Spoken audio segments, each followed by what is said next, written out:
Welcome, ladies and gentlemen, to the very first episode of our little podcast called Film Insiders here in Trondheim. I would like to personally thank the Cultural Center for Youth here in Trondheim, called Isaac, for providing us with the facilities and camera equipment, sound equipment, etc., etc. So yeah, what is this podcast going to be about? Not only this podcast, but this podcast as a series. So in this podcast series, we're gonna bring professionals from the film industry here in Norway, and we're going to be discussing with them about the difficulties of our industry, how young people can tackle with problems and with their first steps. And our main goal is to get to know the industry and what it takes to get to break into the industry and what it means to work in the film industry. Is it worth it? Is it something that you should be doing? Is it something that you shouldn't be doing? I'm gonna try to orbit my conversations around the youth and around people who are just starting with their film careers. I'm also just starting with my film career as a DOP. So I'm really interested to what we're gonna learn. So for the first episode of our podcast, I'm honored to have with me Anders Teigen, a great editor here in Norway, and not only. He's specializing in documentary film editing. And yes, let's dive into the podcast. Yes, welcome, Anders. And I'm ready to spread the gospel of film editing, of course. Perfect. Of documentary film editing. Yeah. I guess we can straight up get into my first question. How did you get into film documentary editing? Because it's a really specific niche. Yeah. And I'm really interested if it just came along your journey, or it was something that you were interested from the start when you were beginning. Right. I guess I've always been interested in social issues and people, studying people, how they are. But I went to the Norwegian film school. It was film editing, but it was focused on fiction film. And so it wasn't that clear. We had some introduction to documentary editing in the film school in the late 90s. And I kind of like that. I could see myself do documentary editing, but I've also always been fond of independent fiction film. But the market for work afterwards, you didn't go straight into cutting fiction or feature film. So many people went to commercials, short films. I did some short films, but I guess in film school I had been pretty vocal about not being interested in editing commercials. It was not why I started. Okay. I don't know. Felt it hurt my artistic integrity, perhaps, or something. Okay, yes, I get that. So I was looking for something else than commercials when I was finished film school. Not that interested in soap operas and that kind of thing either. Of course, it would be nice with feature films.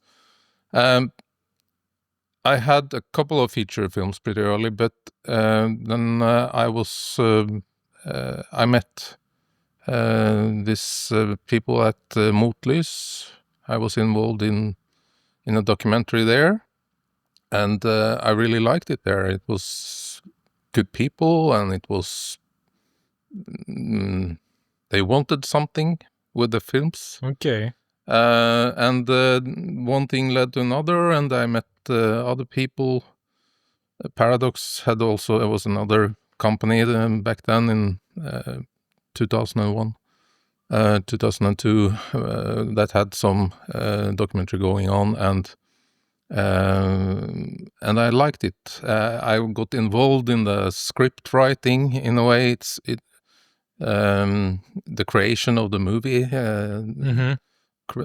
putting it all together and finding how it goes together, not strictly by script. It's maybe a bigger responsibility, and Than maybe the fictional world, right? You have like more responsibility because there's not an actual script, so you kind of write the script. yeah, I into mean, the editing creative room. wise, of course, there's in big fiction, in feature films, it's more money, it's a lot more people who wants to share their opinions and so on. Yeah, I get So it. it's a closer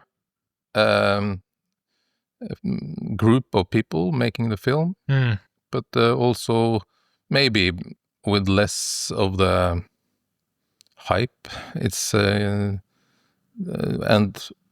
I've been happy to meet directors with a passion for what they are making, which I really like to tap into. Yeah. Their energy becomes my energy, you know.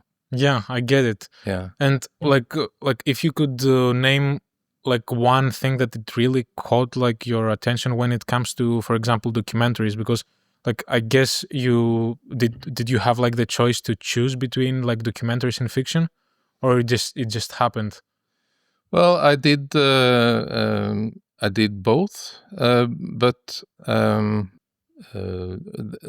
then if you manage well with what you are doing, it's the way I've always found job. I'm not good at marketing myself or anything, but if I do good work on one film, it's often leads to another. So it started to build there, and it's building inside the documentary community. I lived in Oslo by that point. I worked almost 10 years in Oslo after film school before coming back to my home city. Editing a film, editing a feature film, editing any kind of film is a huge undertaking, and it's a lot of patience. You got to have stamina to do that. It's a lot of choices. We can talk about that later. But it's so I need that it has to mean something. Yeah. And that doesn't mean that it needs to be a really serious picture, or it doesn't mean it needs to be that kind of a difficult film. It could be, but it could also be something light, and it could be something funny. But the point is that we who create the film want to move something with that film, want to get at something, and something that's not just let's make something and for no point. I need and I think there's a lot of honest people, directors I've been working with. There's a lot of people with this honest curiosity on the world, and that gives me a lot of energy to do that work. And I am curious, and it's a good way to be curious inside a editing room, because it's sheltered, and I'm safe there, but can follow the material and explore the world. Yeah, no, I love this answer. Yes, and I can absolutely, it resonates with me, I guess, as well. Like I never thought myself why I'm doing it, and I guess I guess you hit like the nail there. Again, like I'm gonna get a little bit back when you were starting. Like for example, when you were starting, what was like the biggest challenge for getting into the film industry, or maybe if it wasn't a challenge for your sake? Oh, sure. I grew up at Stjørdal. It's a smaller place east of Trondheim. We had some local radio stations I was a bit involved in. Okay. A small film club I was involved in. And but there was, of course, no film industry, anything like that. I had no connections at all. then I went on to work as a photographer apprentice Okay. at Røros, and was also involved with a theater group there. We made some short films together. Mm-hmm. I was curious, but still far, far away from the film industry. Okay. But I had this. I wanted to work with film, maybe writing. I was thinking of being a screenwriter. Ended up applying for the film school and the editing department, which I was also very interested in. After editing a couple of short films, Okay.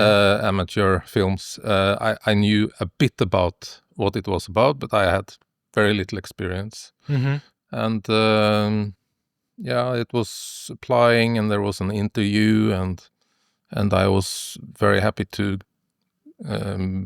be accepted. And but starting there, then there was other students that had connections in Oslo. There was teachers. I got some work as an editor's assistant during the summers in Oslo. Mm-hmm. On feature films, and then I suddenly I knew some people, even if I'm an introvert and Okay. and not finding it easy to go out there on festivals and be a stranger and see people, but I found people through studies and through work, and then Okay.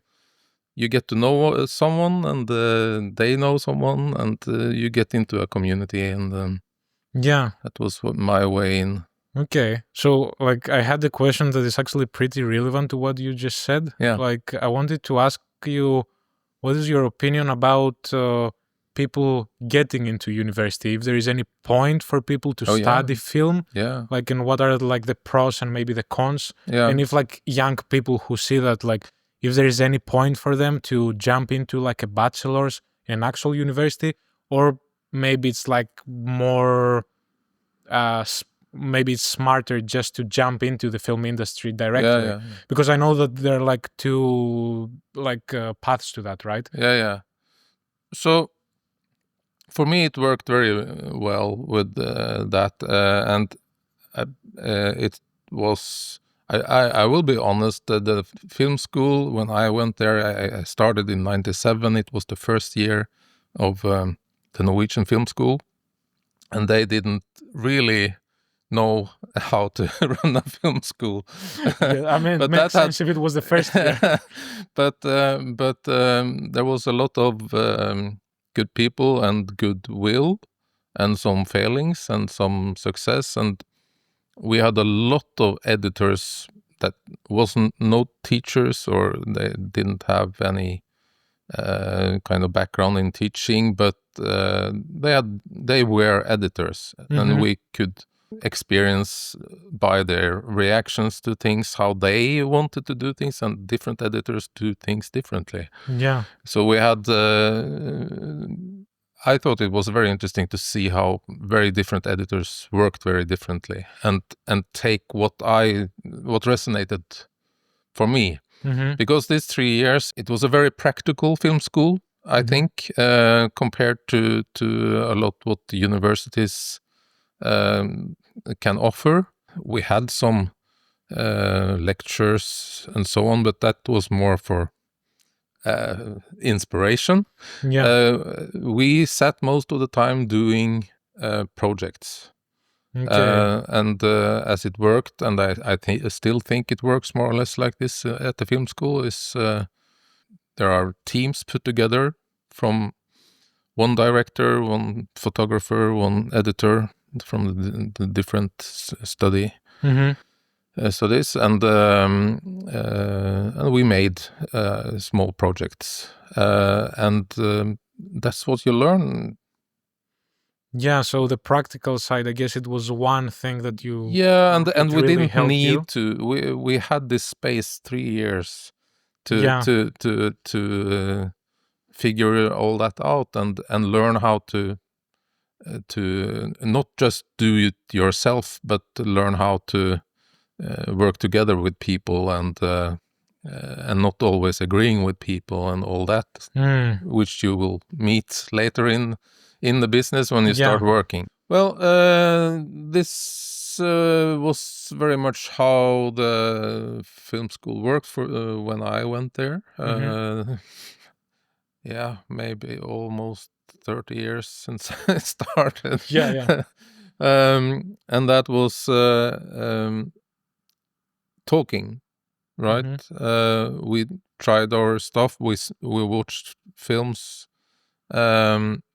and talked about storytelling, and not only the teacher gave their view on or advice, but also how we and the other students talked about the story and how did we understand each other's work, and all that is super important, because you may think that you yourself know what you want to tell, you see it there in the movie, and then you show it to someone, and you realize that no, they don't see the same thing that I do. So how can I what changes do I need to do, or what can I do to get it across and get them to accept my vision, all that. And that's regardless if you're a director or a script writer or an editor or a photographer, it applies to everyone in the process. I think it's really important that all those creatives in the film, photographer, sound designer, composer, everyone is there to join and tell this story and get the story across. And of course, the story could be a simple conventional story, or it could be something else. I'm just using the word story to describe a film with a shape. I think it's really valuable just to take your camera, take the little equipment you have everything available, and make small films, because what counts is trying to tell stories in that format. And you can do that. Everyone can do that if they're interested, and they should do it. But if you want to make it professionally, I would really advise going an education. That's a good education. It's not all. I haven't tried any other education than the film school, but for me, I look at how the Norwegian professionalism was before and after the film school. I think it's completely different. Yeah. Okay. So it's of course you can, if you have connections and if you work yourself up, it may be possible. But I think also now there is so many people that know so much and has education and experience already, so it's hard to find that position where you can work yourself up. Yeah. You could use a lot of years doing it that way, I think. Yeah, and I guess like you also get to meet people, because like in your case, for example, like it helped you like to jump into the industry, as far as I understand. Absolutely, right? and you meet professionals, and you can cooperate with professionals. Yeah, and so on. yeah. Like I absolutely agree on that. But there are other ways, and working regionally, there are some ways. I think if you are creative and starting with short films and maybe have a community around you, some group of people, maybe you can work your way up locally. But it will take time, and it's difficult to come over the level of making local content in a way. Yeah, I get it. But when you're talking about local content, do you mean, for example, local television series, for example, or like like if you can make like films that they play like in the smaller film festival circuit, this is what you mean? Yeah, short films, commercials, and commercial infomercial films. That's the classic thing you can earn money on locally. Mm-hmm. Then, of course, the ambitions can grow, and you can build your company, maybe do more TV commercial content. It's hard. It's hard, even if you live in Oslo, close to decision makers, Mm-hmm. and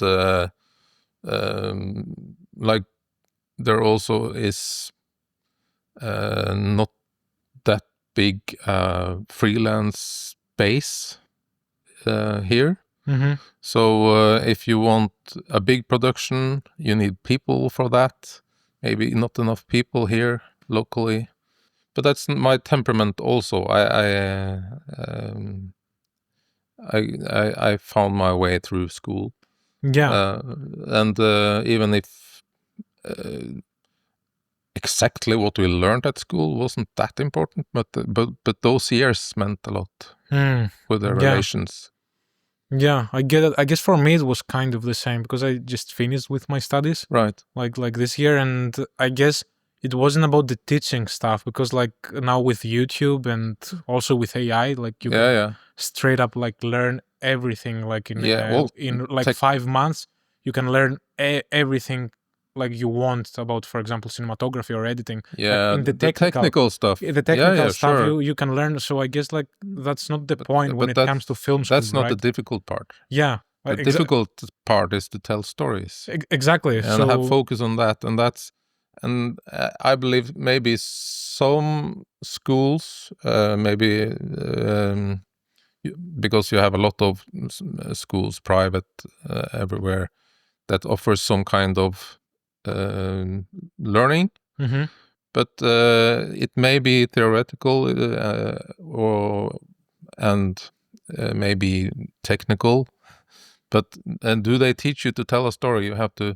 That's a good point because, for example, in my experience from my university, that was like the last thing that the teachers were focusing on. Right. Like right. so, for me that was a little bit, for example, frustrating. Like that, like there's no more, there's not like enough material on how do you say a story. Like especially when it comes like to documentaries, it's even more difficult in some sense because Yeah. you're trying to build like the story. Yeah.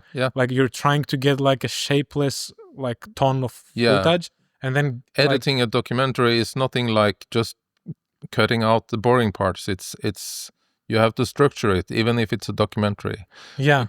Regarding maybe developing like skills after the university, like did you have any mentors? Like, yeah, maybe actually, I did. That started on film at the film school. The last year, we got each our mentor. Mine was Inge-Lise Langfeldt. She's still working, and she had been one of the leading editors in Norway at the time. And she had worked both with fiction and documentary. She had clear views and really her own philosophy, and it was very good to relate to a clear perspective and a willingness to talk. Some editors or artists or whatever isn't that good at talking. They are more feeling, oh, I feel it in my gut, and so on. And of course, everyone has a gut and everyone has feelings, but we have to find some words to communicate, I think, in this business. So that was important, and she involved me and got a couple of my first jobs involved me in that, and I was an assistant for her for one. So that was a help into the business too. So I don't know how it is today, if they still are using that model, but yeah. that was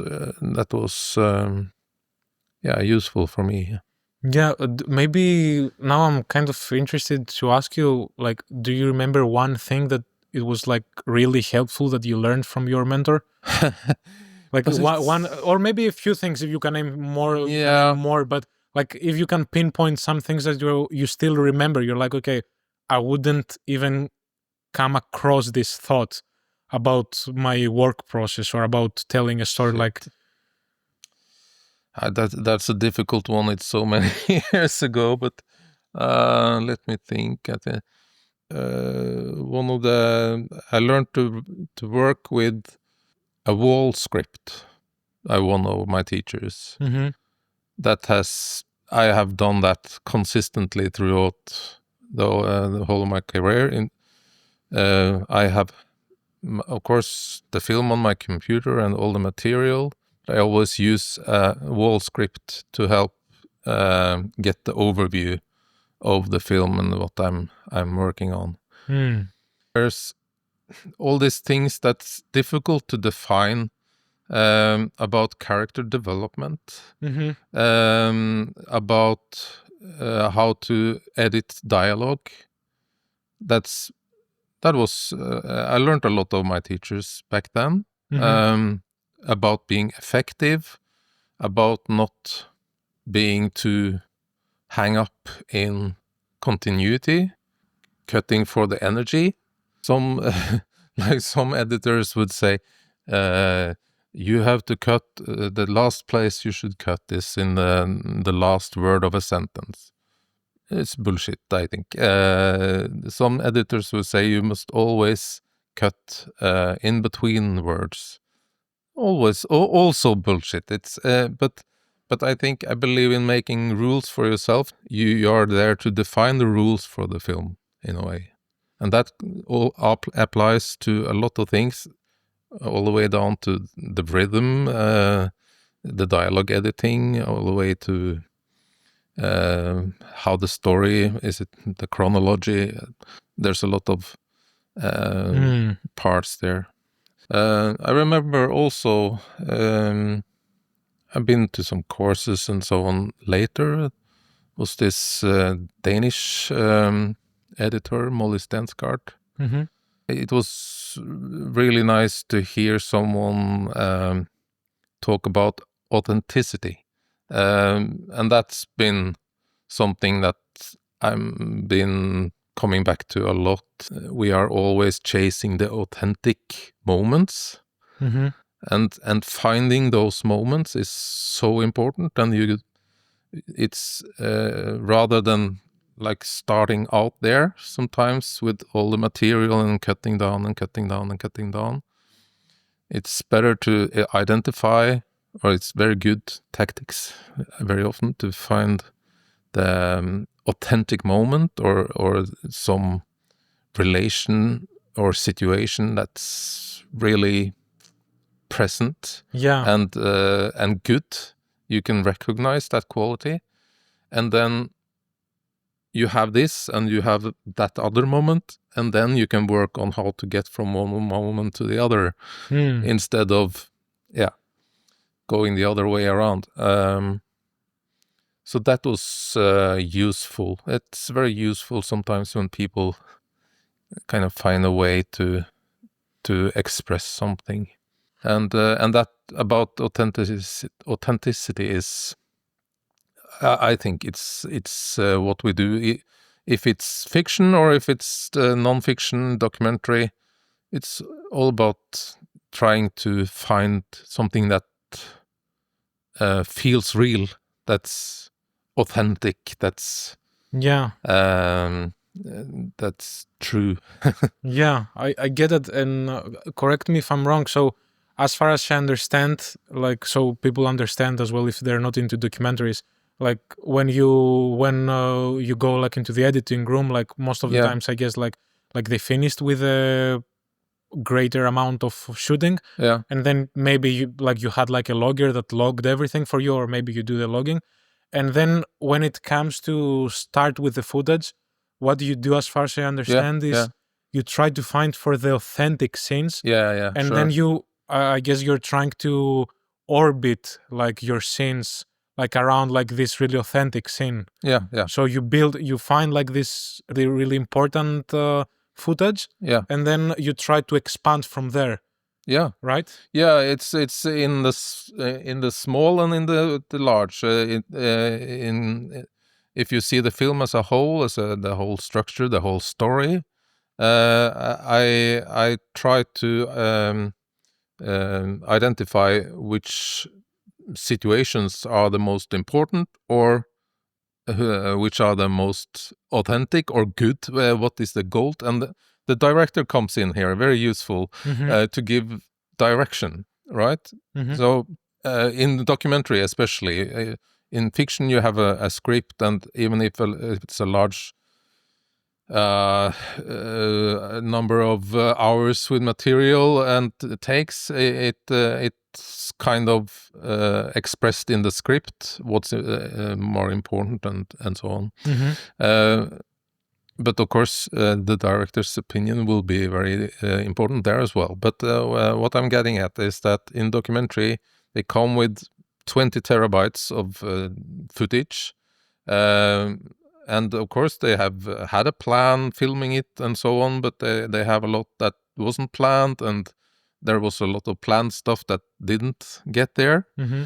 So when they come with this material, I usually ask them what was the best situation you got. What do you feel, or what do you think is most important? Some are analytical, some are using feelings, but in some way the director knows when something. I think this was good. I'm very excited about this situation or scene, and then we have a look at that first. I think it's important because that gives me an impression of what the director wants, or what the director is aiming for. In also, so it's when I know, oh, you like this, yeah, I can see why you like this, and then I can use that to use as a perspective on the material.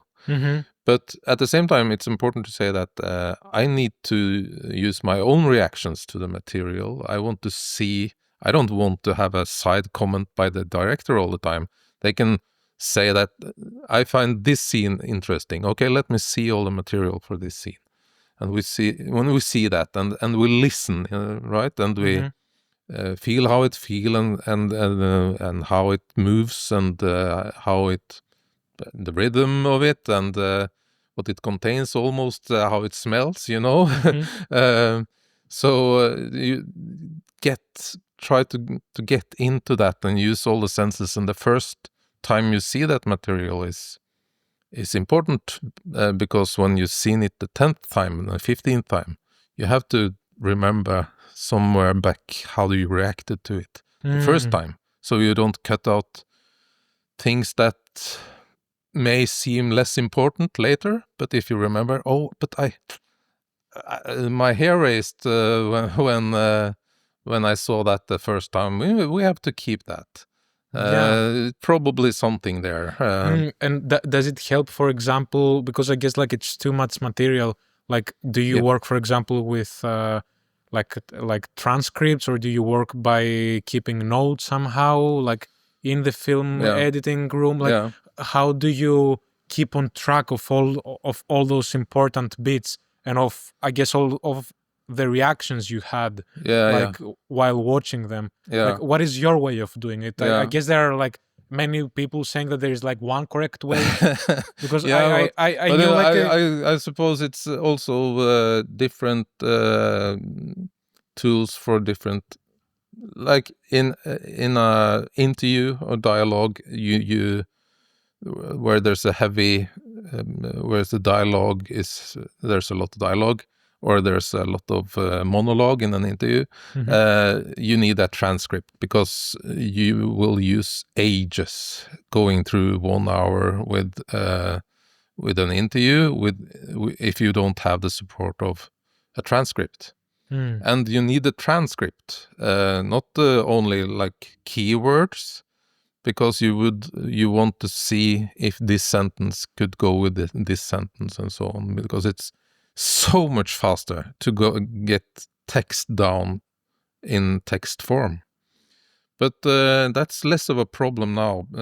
Earlier, you had to ask the production company, because in documentary you normally don't have editor's assistants to do that, but you had to ask someone, some production assistant at the company to transcribe interviews, and that takes a lot of time, a lot of resources. But now you have this, at least if you're doing English productions, and it's getting better for Norwegian also, it's automatically transcribed stuff, and you can do that in Premiere. You can get the Premiere to transcribe at least good enough to read it, right? So I guess like when you have like the transcripts, then you get like the transcripts and then you like keep notes. Okay, I like this part of what he's saying, and then I like this part. Yeah. And then and then you cut on the transcript, or like right. No, I'm using a lot of markers. No, I can work with a transcript that's outside, which on paper. I like that in a way because it's tactile. You can touch it. You can write and mark it up. You can cut it up in pieces and puzzle it together in a different way. I do that sometimes. But it's also possible to do a lot inside the machine now, and inside Premiere, when you have, now you can have the Premiere to transcribe it. So you have the transcript, and then you can use that to make subtitles if you want that. But you can also just export those transcripts and get it in a text document, and you can cut and paste digitally, or whatever you want to do. But all this is to handle the information level in the text, right? What is said could be important, but very often it's about subtext, what's said between what's not put in words, what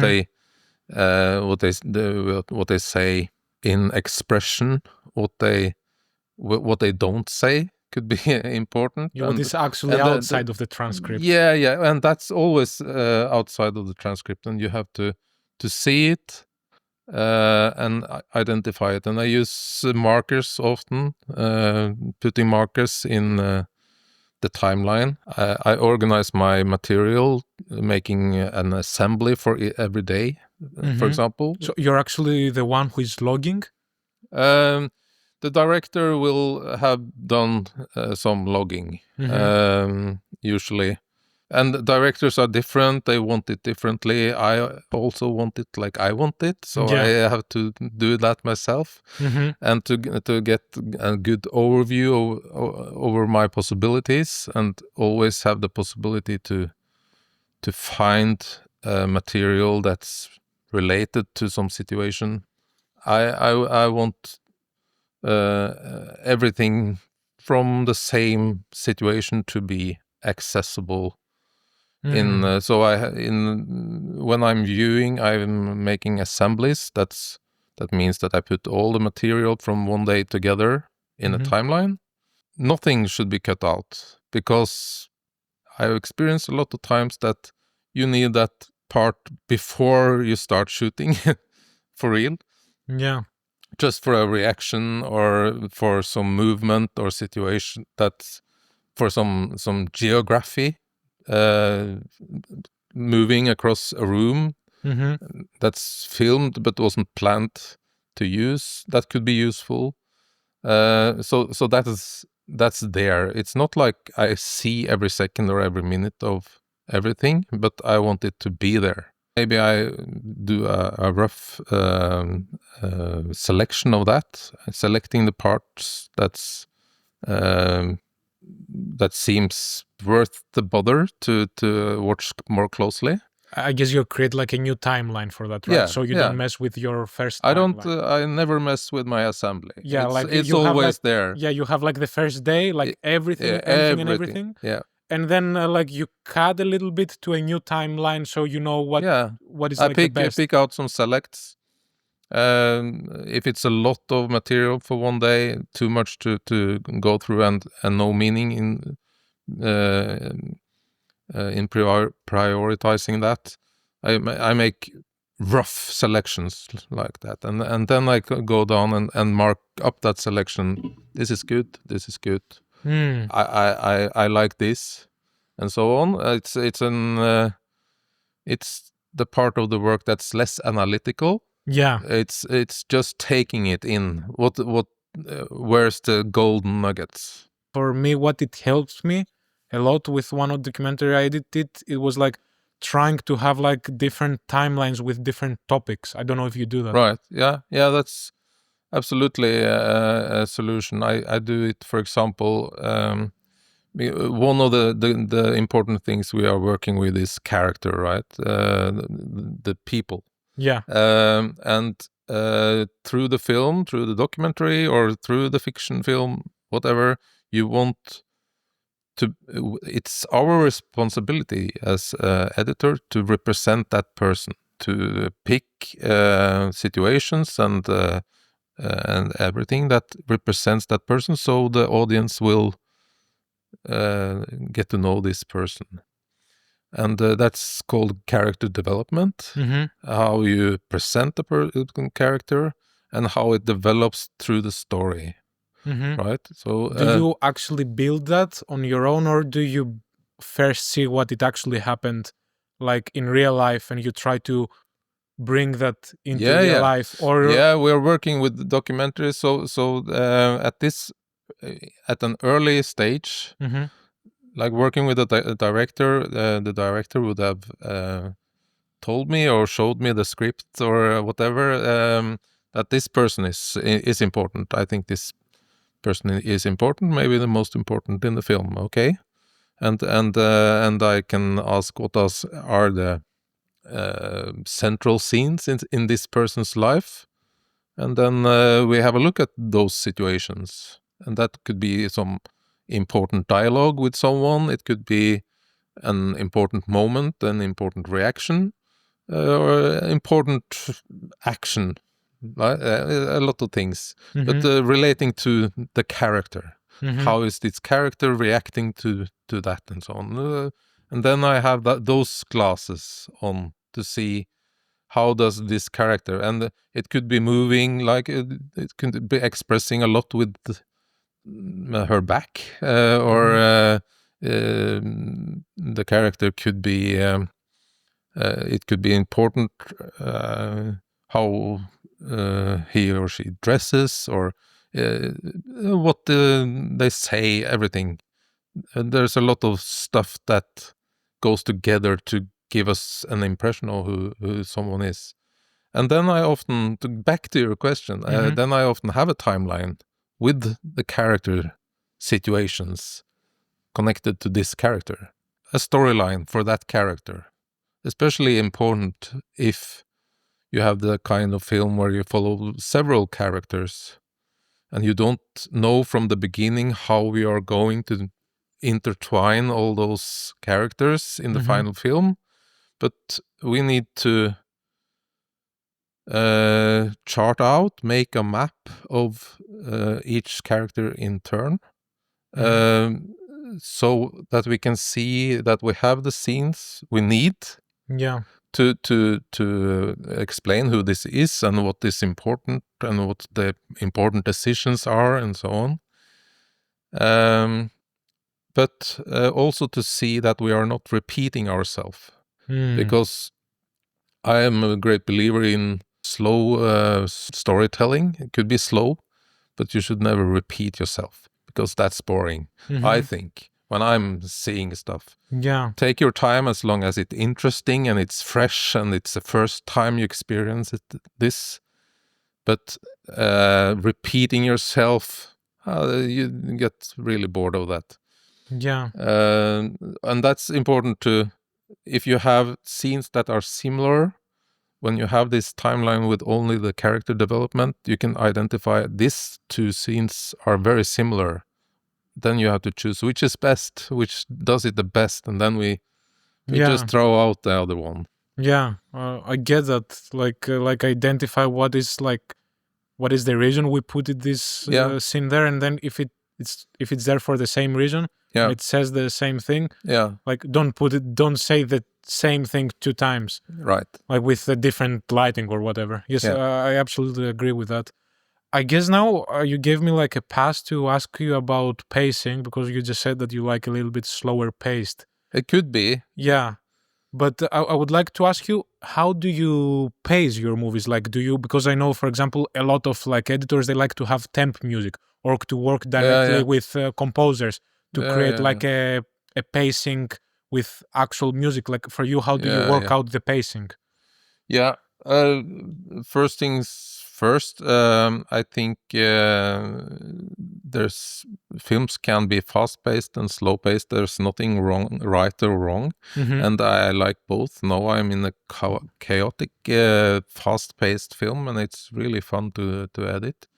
It's interesting. There's a lot of stuff that's having an effect on how you pace the film. I think the characters are a main thing, and I think also the directorial and the photographer and the director decides a lot when they're shooting.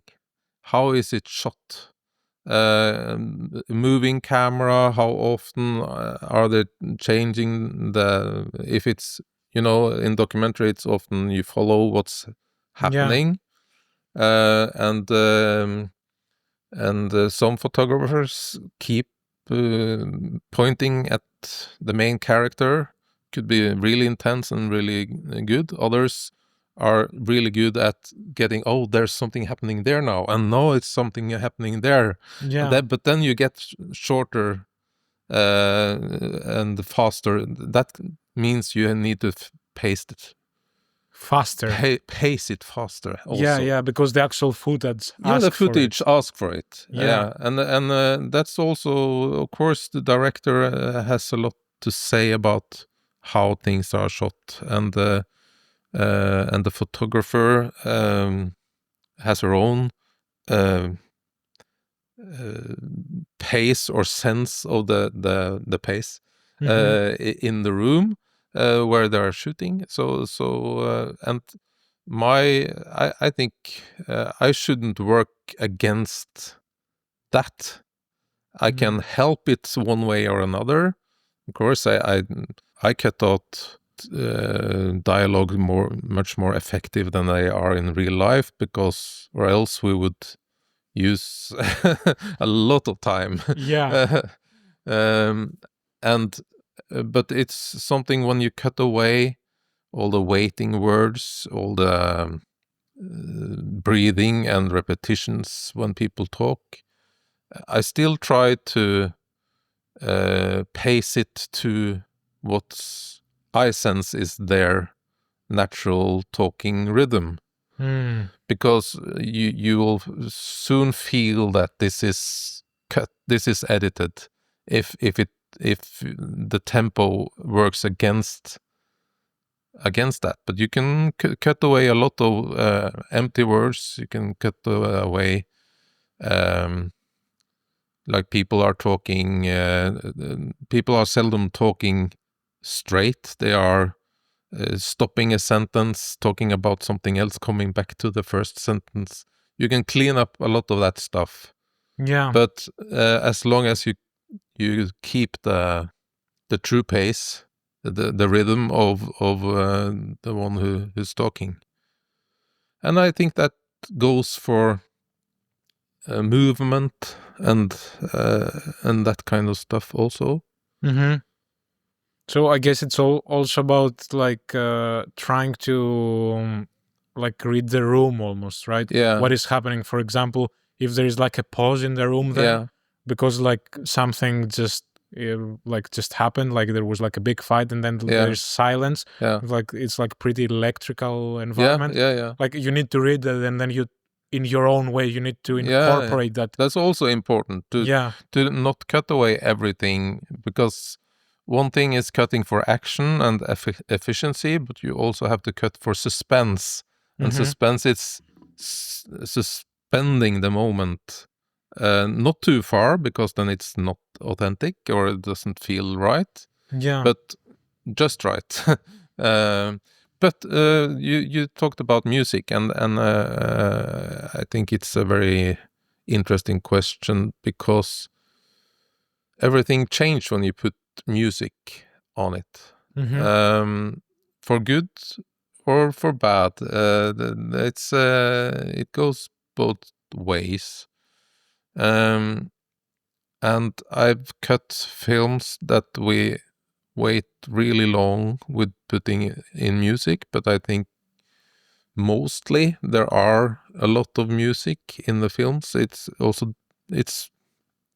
a directorial decision. It's a convention. It's based on conventions sometimes.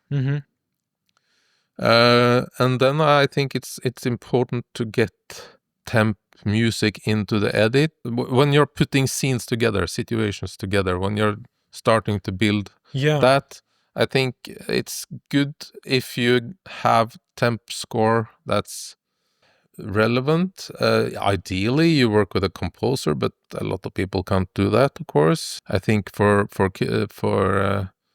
people learning to do this, it's really helpful to you can find a lot of music scoring even in the editing applications. Or don't go for songs or music with lyrics is difficult, and your favorite pop music is seldom, or rock music, or your coolest list of music isn't where you should go. You should try to find storytelling music, and be conscious of what it's doing to the film, and you want to have music that's coherent through the film. But in the starting, as you are editing, you're not there yet that it's coherent. I mean, you don't. You're still experimenting, editing. Exploring almost. You're exploring, right? So you can try different kinds of music and see what it does to the scene, because it does things to the scene.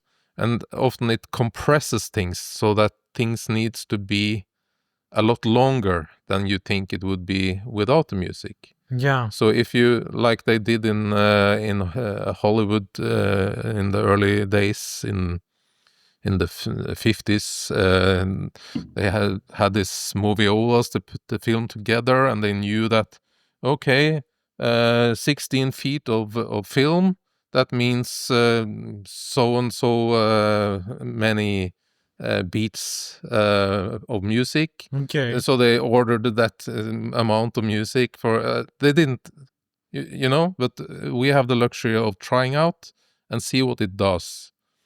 And but the danger, there's a big danger, and that's if you fall in love with the temp score and you get the composer, or later you see that this is not right for the film as a whole, you need to change the music, then you can have a problem, because it's really hard to forget what you thought worked the first time and so on. So use caution. But I absolutely cut with music to see, when I know that this is a film where we are going to use music as one of the ways to express ourselves, and then it's connected to what you do. Yeah. Also the same with sound design. Sometimes you just need to clean up the sound a little bit, not as good as a sound designer could do, or you could put in some atmosphere or some significant sounds to see if it works. And for example, when you're finished with the temp, and then you're like, okay, like I think we kind of have what I wanted, and then you bring on like an actual person to write the music. Yeah, Like it's not me who's bringing that one in. Yeah, of but course, what happens then? Like, Yeah. like, are you kind of trying to say to the director, I want something close to the temp music, or like, are you trying to keep like the actual score that is going to be composed close to the temp music, or it can completely change? Because as far as I understand, Yeah. you kind of implied that it might change completely. It could absolutely, and When you're starting out as a filmmaker, you may do everything yourself. Maybe you even write your own music. Yeah. I'm not talking about that. I'm talking about the specialized environment that when you're a professional, like I am only editing, putting things together. I'm suggesting music or music type or music tone. And then there's a sound designer coming after me that's fixing up my sound. There's a composer maybe, or there's someone searching through a lot of existent music to box music, we could call it. Someone wanting this, and sometimes things I have suggested is working, and they clear the rights for that, and they can use it. We usually know before we edit if there's going to be a composer or not, because it will be in the budget or not. Yeah, I get that. Yeah, and if there's a composer, we try to involve this person quite early. But it could be difficult because it's difficult to express what you want early in the process, because it doesn't look like a film in the beginning. But maybe this composer can give a lot of examples of music they have used before, and we can use that as the early trials. Yeah. But when we have a rough cut, I think it's good to involve a composer at that stage, and maybe get some sketches to music that's simple, not detailed, because they shouldn't write music that's working exactly with the edit, because the edit is going to change. So what we are after is some themes, one or two central themes maybe. That's easy, that we can try move around and see how that works.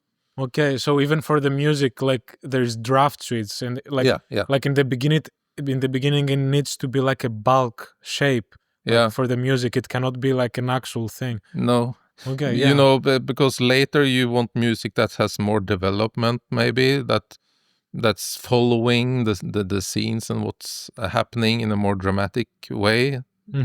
But that's dangerous or that's difficult to put in too early, because you are changing things. Yeah, I get that. Yeah, sometimes it's good to get some suggestions with different instruments, and then you can add one more instrument and add one more instrument as you go in the editing, just to fake development. Yeah. Now that you said about development, again, you gave me a pass for another question I had. So I guess I want to ask you, how do you like go about writing the story when it comes like to documentaries? Like maybe if you can give some techniques that you use to help you doing that, and how much it's your job to bring the story into like a concrete, like maybe three structured drama, like first act, second act, and third act, if you do that at all, or if it's like, for example, the director's jobs, like how much you intertwine between. It varies, of course, from director to director, how articulate they are. Some people can be very analytical, and some people are going by the feeling and know more what's not working than what they. And it's more difficult to put in words what they actually want, and then I have to make something, offer something, and they can react to that. As we talked a lot about watching the material and getting the direction from the director to look for what things does the director like, and what are the important scenes, and what are the important scenes. We talk about that, and I kind of have an interview with the director about which scenes have you filmed. They may have filmed over 10 years, right? Or even longer. They have filmed a lot of scenes, but I would want a list of the situations that the director thinks has a place in this film at least. And maybe they can tell me about other stuff they have filmed also, but there will be no time to see all the material. It's very seldom is, and it's no point, because also the director will know that they filmed that day, got nothing. Yeah. It's no point using time for that. It will never be in the film. So let's just put that aside. I make this list, but I make it on small cards, like flashcards or archive cards, and just try to write one word or two words that describes that situation they have filmed. And I put it on up on the wall with the blue tack, something, and that sticks to the wall. Not thinking too much about what order things are in, but just what they filmed and what are the most important things. And maybe we get 100 cards up on the wall, and maybe we already have seen a few of the most important scenes already, or at that stage it certainly is a point to, let's have a little look at this, let's have a little look at this, just to give you need an overview of what they have filmed and how they have filmed it. Not necessarily all the details, because then I have to be in a different mindset to go into and really identify what's good with this scene and all what we talked about when you're looking at the material. So that's kind of two modes I'm working in. It's the going into it without too much analyzing, but just experiencing it and finding all that. Then it's difficult to talk too much with the director. I need to find out what I like in this. Then it's much easier afterwards when you look up on the wall again and see all the notes, and now I have seen the material for that scene. I don't quite think you can. I experience it like this. It's a good scene that describes that character, but I don't think it works for describing their problem. We need another scene for that. Do you have and then there's back and forth between those, and the story develops on the wall. And sometimes there is a script also in documentary. Sometimes the director has edited maybe a rough outline themselves. There's different ways to work with this. But even if you don't have the film in the timeline, I always try to have the film on the wall. It's developing on the wall, and then I'm working the parts in the computer. Okay, I see. And for example, even more specifically, if we can dive in even more specifically in the way you think about that, like, do you, for example, like when you have like a character, do you try to find character arcs, or do you try to find like a more like conventional drama 3-act structure? For example, he begins with this problem and he has this. I'm not that in.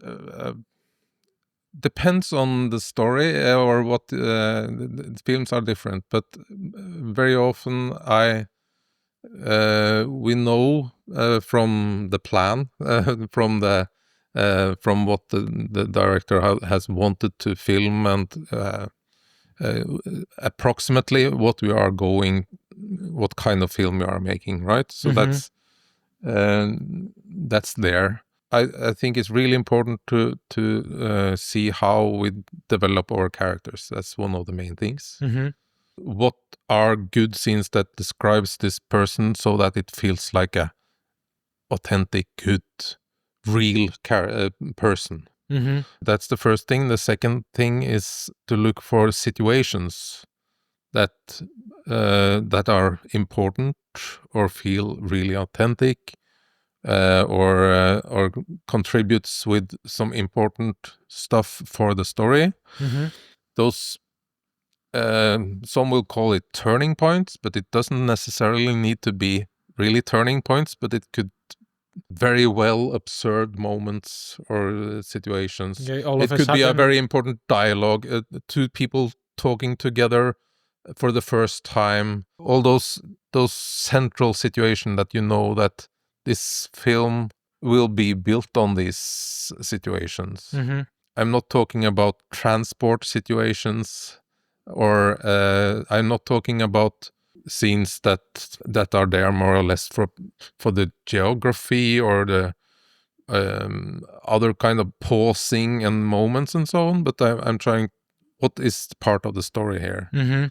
When you start to get a lot of character scenes and storytelling scenes in the film, you start to build the structure. You may have an idea from the wall already how this will be, and then you start to see that this will not work like this, and then we have to move things around. Maybe we find that we have to meet this person before we meet the other person. We understand that we need this piece of information before we can react with emotions to that scene. Yeah. So there's a lot of things to evaluate and move around. Yeah.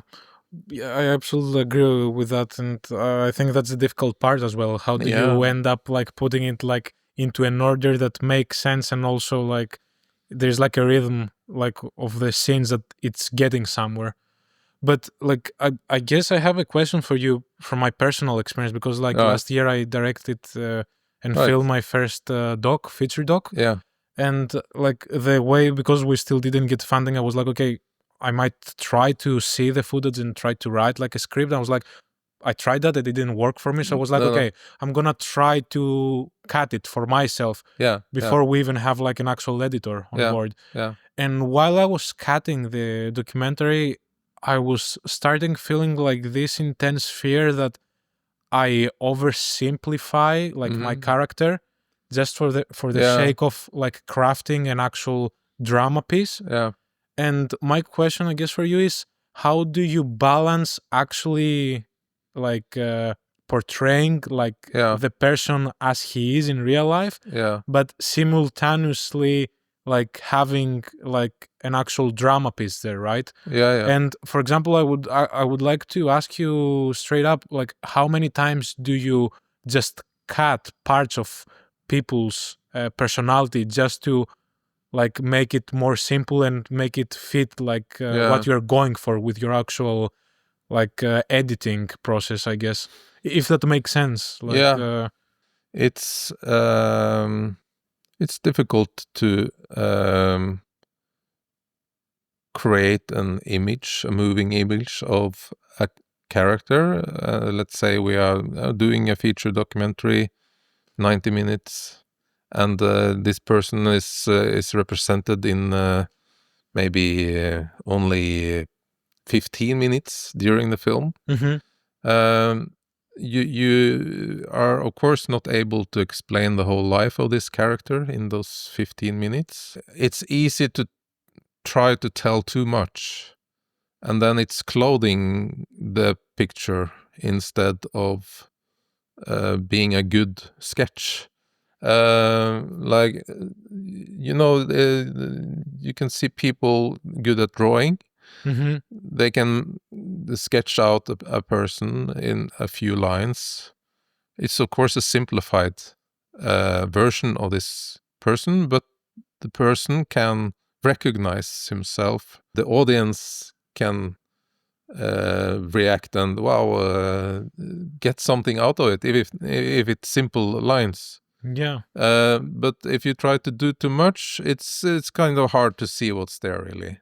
What I really don't want to do, and it's difficult not to, is to force people into the dramaturgy force them to have turning points, like important. Oh, I realize this about myself now.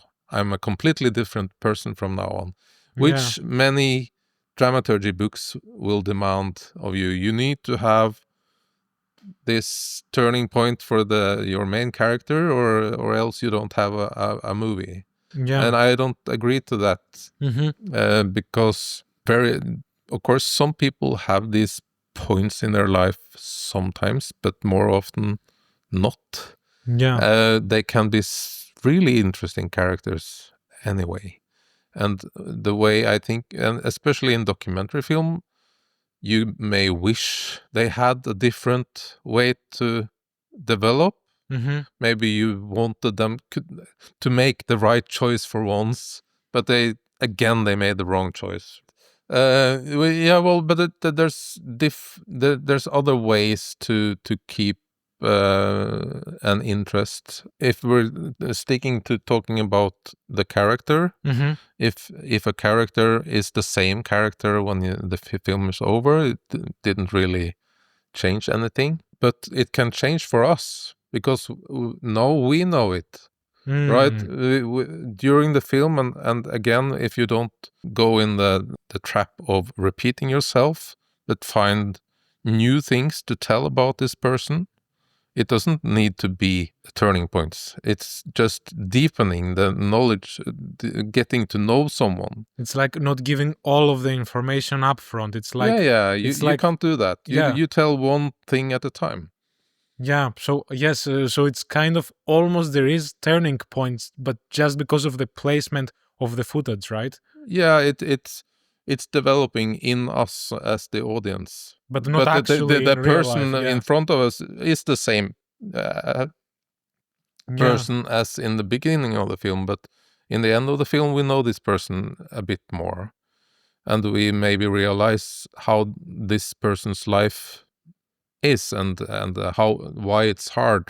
Maybe we knew it was hard in the beginning, but in the end we kind of experience it in a deeper way. So that's, I think that's my aim, but it's very easy to get caught up in conventions, coming to conclusions in stories, about true stories about real people.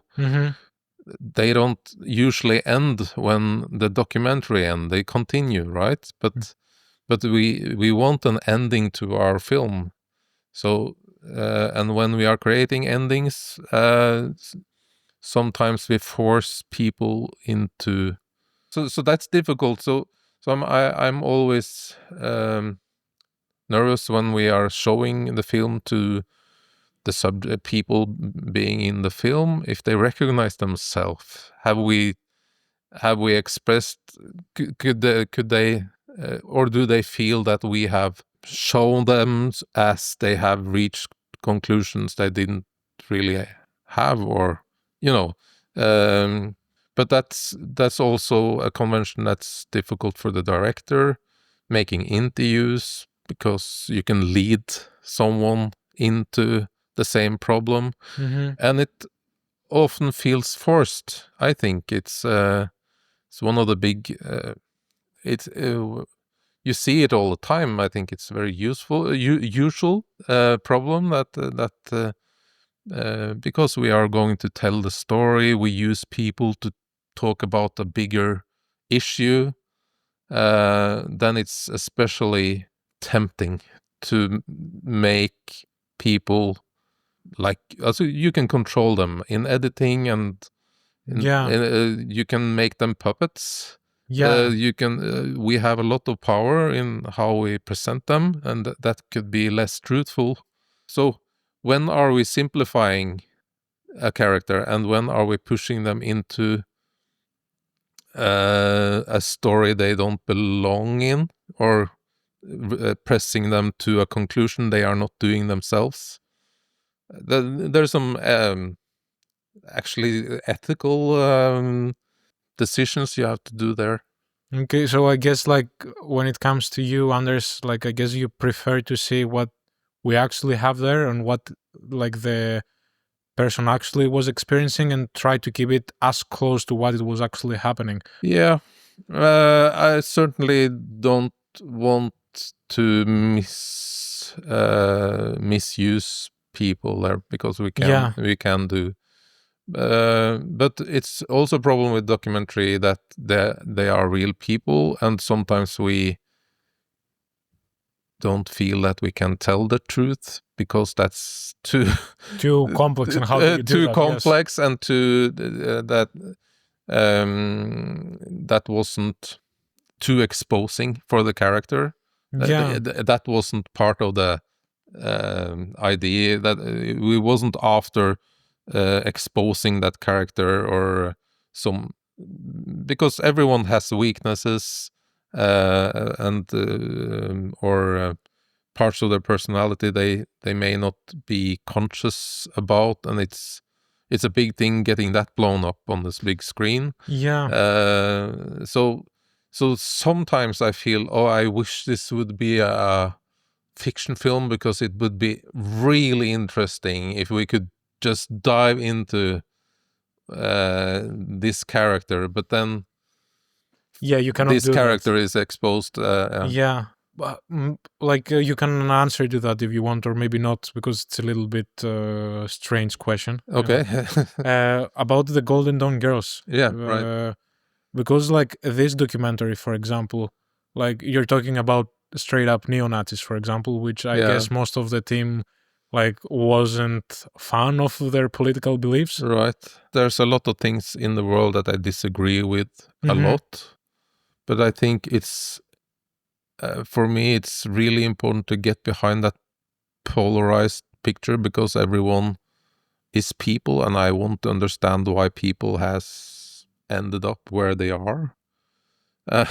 In a way, even if I disagree with them in a way, and especially with far right Nazis or racists and all that, it's so much about dehumanizing people. That's the problem.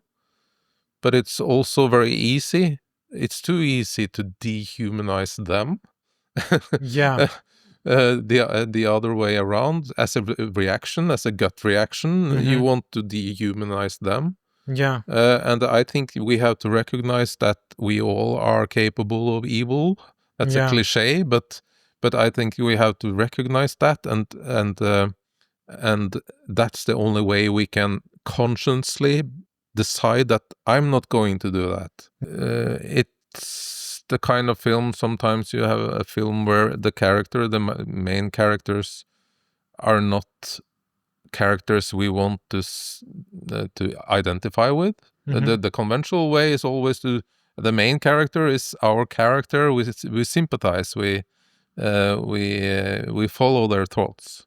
We set out, maybe a little bit naive, that we wanted to not to criticize or to attack those people. We had really this bewilderment of the far right race coming up in Europe, and especially in Greece in this instance. For us in Norway at that time, it was completely, how is it possible? What we talked about earlier, that what we see in the material doesn't necessarily be what people experienced in the other end. We have to tell it so people understand where we are telling this story from. And that we had to work with a lot with that story. We tried a lot of different ways to tell it, because we wanted to show people and maybe let them show themselves, more than that we were going to expose them and to push them or to do anything aggressive, but just put it out there, observe it, and try to understand what's going on. Why are these women married to Nazis? How does their family life work? Why are they becoming part of this far right party? Yeah, so in a way, it was a humanistic project because we can't identify with your ideas, but you seem like ordinary people in many ways. You have kids, you have relationships, you are fond of each other. So it was exploring that. Mm. And an earlier version of the film, we was totally disconnected for what we saw, so they told the whole story. Mm-hmm. And when we had test screening in Norway, people reacted very positive to that. It was very interesting to see. It was kind of scary also because it was so strange. But when we had screenings for people with more mixed background, Germans, Hungarians, Romanians, we had the international screening in the workshop. They didn't get it at all. We hadn't communicated to them at all. They saw it as we gave them a microphone and let them say what they want, and Okay, yes. we should pity them. Yeah. So then we had to rethink our strategy because we wanted this film to be understood and communicate to broader audience than only the Norwegian audience. Mm-hmm. So then we worked in more material and the voiceover to show more of the director's journey through this documentation project. Mm-hmm. We brought that filmmaking element and what resistance they met during filming Mm-hmm. to show that the director or the film team didn't share the subject's views. And then they also filmed a couple of new scenes where they tried to express that, also bring that up. So they also had the opportunity to answer and explain Yeah. that conflict. Yeah, I get it. It's strange that like you say that in two different screens it was like two different like reactions. I would like to, before we close, like if you can give like in 2 or 3 minutes like just a small like a tip, I guess, for people who are getting into the industry. Yeah. Like if it's worth it, if you think that people who love cinema, Yeah. like if there is like enough space, like enough jobs, like in the film industry, Yeah. and if you have like a message towards like the younger people, like Yeah. if you wanted to say something to your kid that wants to become a filmmaker, what Yeah. it would be, for example. What would it be? Yeah, I asked my son if he wanted to become a editor's assistant, and he said that I don't want to be an editor. It seems too much work. Yeah. But no, I would say it's possible to work in film. For some people will say that, oh, don't become an artist. You will never earn money. But it's a lot of examples that it's possible to make a living on making films. It's easier, I think, if you are a photographer or editor, or if you want to be a director or producer. It's a lot of uncertainty connected to that during your lifetime because it's difficult to know when to have continuity and everything. It's easier to have continuity and get jobs if you are on the level of crafts man. But if you're a director with editing skills or photographer skills, that's a way to go. So yes, so you think it's possible for It's people? possible, but it is hard, and it's hard. It's also hard to be trying to build experience if you are living in a smaller place. Mm-hmm. I think it's easier to gain experience faster if you go somewhere you get an education. Is one way to do it. If you want to have continuity in experience on set, like working on TV series, you need to move somewhere where they make those series and then come back here, because we want to have filmmakers and a big business here. Yeah. But I think to be honest, I think it's difficult to gain all the experience you need In only smaller here, in places, smaller like places. Trondheim, for example. Yeah. Like it would be You, like but you better could move around if you're young and don't have maybe family to take care of. It's easier to move around, take jobs Yeah. and be go for the projects. I know people that do that started that way and end up live somewhere else or come here again. It's not impossible. You need to want it, and you need to put in the work and be really patient. Yeah. And yeah, my biggest advice is whatever production you're working on and get work on, do your best to make the best film possible because I've seen some people get involved in a picture they think, oh, this will never be very good, and they do a half-hearted work. Yeah. So Then you don't learn anything, and you don't contribute to do the best film that is possible. I think regardless of production, always do your best, and then you get to be known to do your best, and that's I guess we can close with that. I guess like what you're saying is be all in, like all yeah, in, like all do, in, because I guess this is the nature of what we're doing. yeah. And if you're not all in, like there's no reason to be in, I guess, right? No. Yeah, That's right. you You have to love it. I guess this is not the only way to make it, like in the industry, in some capacity. I've seen like most of the people that they made it in Norway. Yeah, they love it a lot. Yeah, like and like most people that tough love.